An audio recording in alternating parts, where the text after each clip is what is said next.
What is up, everybody? Welcome back here to the Devy YouTube channel. It's Monday, so we're doing a mock draft today. We're doing a Devy mock. We did a Devy mock last week. It was a lot of fun. We just did the 2025 class. So I decided, hey, what the hell? Let's do a 26 class mock and just the freshmen coming into college, right? And just kind of see where the ADP's at. I'm going to be giving you guys a little bit of spring news too. So anything that I've heard, I've looked up, I dived into these guys. I'm going to be kind of giving you guys little tidbits on what you should be excited about or should we be a little nervous about. So we're going to be diving into that. Great fantasy managers drafted this one. Guys that I really respect and people that I think really, really know what they're talking about when it comes to Devy. So we're going to be diving into it. Hit that like and subscribe button while the intro is going, and we'll dive into the 3-round 2026 mock on the other side.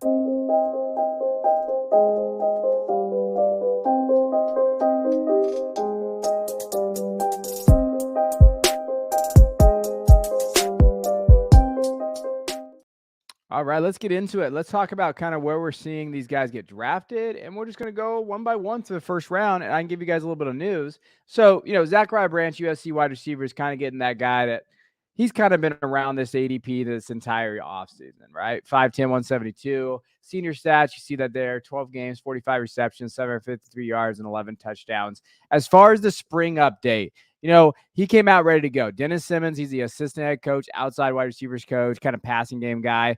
He's like, hey, this kid's strong for his size, which is good to hear because when we're looking at his size, it's probably his biggest weakness in terms of projecting him for Devy.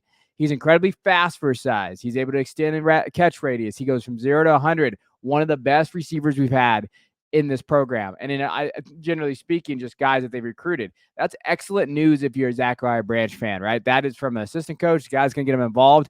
Now, he looks like he's going to be the strength of this team in terms of kick return and punt return. He's going to get involved there. So from a CFF or just in terms of college football production, you'll be excited about that. So, him pairing in this offense with Riley, Caleb Williams, Branch is a great pick. Malachi Nelson's our first quarterback taken here. You see his stats from last year, 2,800 yards, 35 touchdowns, 4 interceptions, really efficient quarterback. As far as the spring goes, kind of had an up and down one. He just came back from shoulder surgery on his non-throwing shoulder. So he was a little rough out there. So he threw 2 interceptions, had a fumble, in the spring game. He did go 12 for 18, though, and threw for 127 yards and did a really good job in their last drive. He was trying to score touchdowns where that interception came from. Riley said he's done a lot of good stuff. He's coming off that shoulder surgery. That's what he was quoted as saying. He was going to be a really good player. But from all the beat reporters there, Miller Moss is the backup. Third-year sophomore Miller Moss. He's going to be the guy backing him up. And they had a lot of great things to say about Moss. So what you can expect from Malachi is that he's going to be a redshirt, going to be next year is when you're going to have there. And you hope that he beats out, Moss if Moss stays or whatever the case may be there in that offense. That's the hope. Now, at the 103, we have Dante Moore, one of the most accomplished quarterbacks in high school that we've had on this list and in this class. So I did a whole video on him. Go check that out. But overall, I don't hate this pick. I think it's at a ceiling, though. I don't think I've seen him to go this high, so that's a little different. As far as the spring, the coaches just say how great he is and he's a pro's pro. And we've kind of talked about this on this channel. Me and Christian, we did a video on our Patreon. Man, we did that thing 4 months ago, 5 months ago. We did it in end of November, early December, and we talked about just his presence, right? That's what the coaches said here. Hey, Kelly said, hey, he loves it. He's not going to make a decision until fall, though, in terms of who's going to start at quarterback. Is it going to be him or Ethan Garbers? And that's the key. That's what it's going to be. Mateo, he came from Oregon. He's a tight end, and he was quoted saying, I've had college quarterbacks throw to me, and he's going to be the next big thing coming. He's absolutely good. And that's going to be something that you've been able to know from them. Now, Nico, Nico came in, and obviously his high school stats kind of out there. I gave you guys his junior stats. Nico went at the 104, excuse me. So, as far as the spring game goes, 112 yards, 8 completions through the air, 50% completion rate in the spring game. He looked really comfortable, poised, consistent. That's what they talked about. He had a really good drive. We had 9-play, 75-yard drive that had a touchdown to Cam Seldon. Cam Seldon's another guy that's going to get drafted in this one. And he was really good. And as far as that goes, it seems like he's had a lot of confidence. He wants playing time, but again, they said Joe Milton's really the guy, and Joe Milton has looked good. You've seen all the videos of him throwing there. So again, without an injury, it doesn't seem like Nico's going to get playing time this year, but we should see him maybe he sneaks in there. Maybe they have some blowouts and he gets in there. But Nico's another guy with these quarterbacks that's going to be drafted this year and wait. 105 is Justice Haynes, and he's starting to get up there. I would say the first mark that we did with him, he fell out of the first round. And this one, he goes at the 105, 5'11", 200. Again, Justice Haynes is an absolute stud. Tommy Rees loves this kid. He's talked about him. Really, really, their offense was not great, especially at the quarterback position. But this kid was absolutely just dominant in this game. When he did have 10 carries, had a touchdown, 4 catches, 40 yards. Absolutely good. And again, he didn't necessarily average a ton of yards, but he did boost this offense. And Saban probably had the most to say about him. Great maturity. We know he's a freshman, but this kid just plays well, got good toughness. Everything's there. And I think the thing was they actually targeted him in the passing game. And that's something to note. I did an Alabama quarterback video talking about Tommy Rees in the passing game. They like to get the running backs involved. So that's something to notice with Justice Haynes in there. And you have to like that from him from that perspective. And it seems like Saban loves him. I mean, this kid could compete for running back 2 in this depth chart. 106 is Jonte Cook, one of my favorites in the class. You guys know I love Jonte. As far as the spring update goes, he made a impression in winter conditioning and in the spring. Just made an impression there. They absolutely love him. The coaches raved about this kid as he came in there, and he came in with the hype. You got to love that. He had a 79-yard touchdown reception in their spring game. They said that he could be an impact player as soon as 2013. And he actually got on campus and he gained around 10 to 15 pounds. That shows his work ethic. This kid could challenge for wide receiver 1 in this class. He is that good, and I absolutely love this pick of where he got. 107 was Jackson Arnold, quarterback, 5-star kid from Oklahoma. And again, he came out ready to go when you're looking at that. He had a 53-yard scam, but it was probably a touchdown, but they called it back. They had some weird scoring rules there. He finished the overall with 6-14 for 64 yards. He had a really, really good 30-yard pass to Gavin Freeman for a touchdown. Really good soft touch, accuracy, everything there. Overall, I thought that he looked really, really good at a quarterback. But again, with these freshman quarterbacks, what you're thinking is who's going to start? I think Dylan Gabriel is going to be there. Dylan Gabriel looked really good. So you have to wait again, right? That's just one of those areas.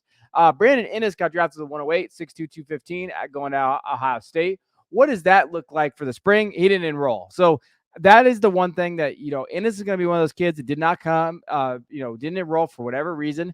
What is that going to mean for him and his prospects moving forward in that wide receiver room that's absolutely stacked? Might have to wait for him a little bit in terms of where he went. And why didn't he enroll? When I looked it up, they just talked about him just not being ready to go. 109, Cedric Baxter Jr., 6'1", 210, running back out of Texas. You see the numbers there. Now, as far as everybody said, really, really good impressions he's making so far early. And that's the thing. With him, you want him to get out there early, right? So he's taking advantage of it. He's really taking advantage of it. Jaden Blue's been recovering from injuries. Jonathan Brooks was recovering from injuries throughout that process. And so Cedric Baxter really took advantage of his early time there. Sark has talked about him. Hey, he's really, really good. He's going to push for significant playing time. So if you're a Cedric Baxter fan, he's done a really good job in the spring. 110, Arch Manning. All right, let's talk about Arch a little bit. So spring update. Wasn't the greatest spring game of his life. 5 for 13, 30 yards. Didn't really look comfortable at times, right? And that's the thing. He spent a lot of time on the move. He played with backups, though. On his 20 dropbacks, he was sacked 4 times, including 3 on the last drive. Scrambled 3 times, 15 yards. Didn't look good. It was always kind of get rid of it. But you got to remember, he's a freshman. We've talked about on this channel. You just got to develop. Arch is one of those guys that's not going to be ready this year. And I think that's okay, right? Malik Murphy was there. If he's still not ready next year, that's when we start worrying. But we've always talked about that he should be your QB 4 or 5 off the board. And realistically, that's kind of where he's going to go. Now, 111, Jurion Dickey. Dickey's one of those guys that he wasn't there. He didn't sign early. Biggest thing is because he's coming back from his injury. But based on some pregame or post spring kind of videos, it looks like he's healthy. So it's going to be exciting to see him go there in the fall. But he was at the 111. And then wrap out the 112, Mekhi Lemon. And this is what the quotes from him. Mekhi is one of those kids a lot faster than you initially think. He's tough, hard-nosed, old-fashioned. Dude is going to work. And that's the big thing. And he was rehabbing a little bit, getting some injury bug out of there. He suffered an injury bug early in the spring, and so he didn't necessarily jump out there right away. But if he can be healthy, I think that his work ethic and his attitude there is going to really go a long way for him. All right, so that's the first round. Let's dive into the second round here. The biggest thing is Carnell Tate, absolutely was fantastic. We're going to dive into his spring. Hakeem Williams, a guy I really still like. Ruben Owens, Caleb Jackson, Jaden Rashada. Probably the value right now in that quarterback class at Arizona State. I really like that. It's not your Herm Edwards at Arizona State, right? Richard Young, Roderick Robinson, Quentin Joyner, who had a really good spring. I want to shout out Joyner because people really like him around that program. And I know he doesn't get a lot of love in the Devy community. I see a lot of people say he doesn't have the hips, those type of things. I do like it, right? Noah Rogers, Cameron Seldon from Tennessee, Deuce Robinson, and Jalen Hale wrap out that second round. The guy that I want to talk about, though, in terms of like spring news is Carnell Tate. I mean, he came out and earned his stripe faster than anybody else. Day loves him. I think the first thing is his maturity they talked about. He said, hey, he's ready to go, kind of pushed it in there. He loved how he approached his academics, meetings, and practices. And those are the little things that you need to know that he can get out there and play. And he played well enough to see a couple guys transfer out of that Ohio State wide receiver room finally. So he's been there. He's consistent. He hits on all the things that he likes. Techniques, all those type of things that you really like there. In the spring game, he had 3 receptions for 45 yards and a touchdown. And you really like what he did with Kyle McCord because that's going to be his quarterback. 37-yard touchdown right there. Really good route off the line. So Tate is one of those guys that we got to be looking at as like maybe he's going to get some early playing time in that wide receiver room. I think Tate should. I think Tate and those guys should get over maybe like, Fleming. Where is that going to look, moving forward in that wide receiver room? I think he should be right there. And it's interesting. And the big quote that I got in here, he's a dog. I love that. We like dogs in this channel. All right. Last year, third round, we got Avery Johnson, Jaden Greathouse, Kedrick Viscano, Nichols Harbor, who's playing wide receiver according to his coach, Shelton Sampson Jr., Malachi Coleman, wide receiver in Nebraska, Jeremiah Cobb, Braswell, Eugene Wilson, DeAndre Moore, Tyler Williams, and Isaiah Augusta. So that's kind of how we wrapped out that third round. I like a lot of these picks. Avery, we haven't really seen much yet of. And a lot of these guys are just based on value of where the value's at and so forth. The big one I want to talk about, Jaden Greathouse. He's looked really good for Notre Dame. He's a very solid prospect. When you're looking at what he did, 11 catches, 118 yards in that spring game. And I think the big thing with Lorenzo Styles moving on, not playing wide receiver and transfer out of the program, he's got to step up and be the guy, right? If Hartman's going to be successful there, Jaden Greathouse needs to play very well his freshman year, and he can do that. And I think that's the exciting thing about Jaden and where he's going at is you can get this kid at the size and frame that he is, and he could be a really solid producer next year from just a college fantasy perspective. But from a Devy perspective, in that wide receiver class, maybe he's that outlier. Maybe he's there. And I know there's some guys that really like him in our Patreon that have been on him really early. And that's something to note because we have really some of the smartest people I know in that Patreon there. Now, as far as like, okay, who's left and where do those guys go? And kind of like best off the board, Austin Novosad is still there. Kenny Mitchie, Eli Holstein, Aiden Schillies, Lincoln Kingsholes, those type of guys are still out there. Running backs, Benjamin Hall is a guy to think about from Michigan. I really loved him. I wanted to take him with my last pick, but I didn't. Amarion Peterson, some of those other guys. Overall, the wide receivers got really hit hard because that's where the strength of the class is. Tight end, nothing matters besides, Deuce Robinson. I wouldn't even take Deuce Robinson because it looks like he's going to be a baseball player. But, hey, whatever. All right, we appreciate you guys checking out the channel. Hit that like and subscribe button. Check out our Patreon if you haven't already. I'm going to roll up our Patreon outro right now. Check it out. Maybe join today. We'll see. See you in the Discord maybe. So, check it out. Appreciate you guys. Check it out next time. Have you joined the Devy Royale's Patreon? With 3 tiers to cover your Devy, college football, and dynasty needs, the Devy Royale has a tier for you. Patrons in the day tier or higher get exclusive access to the rankings database, including consensus combined Devy and dynasty rankings, each analyst's personal rankings, and separated Devy and dynasty rankings for every type of fantasy football draft.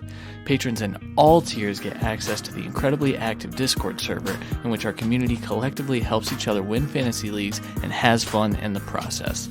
Last but not least, all patrons in the day tier or higher get access to the College Football Manifesto, a more than 300-page document highlighting every Power 5 college football team, Devy players, mock drafts, strategy guides, position battles, and so much more.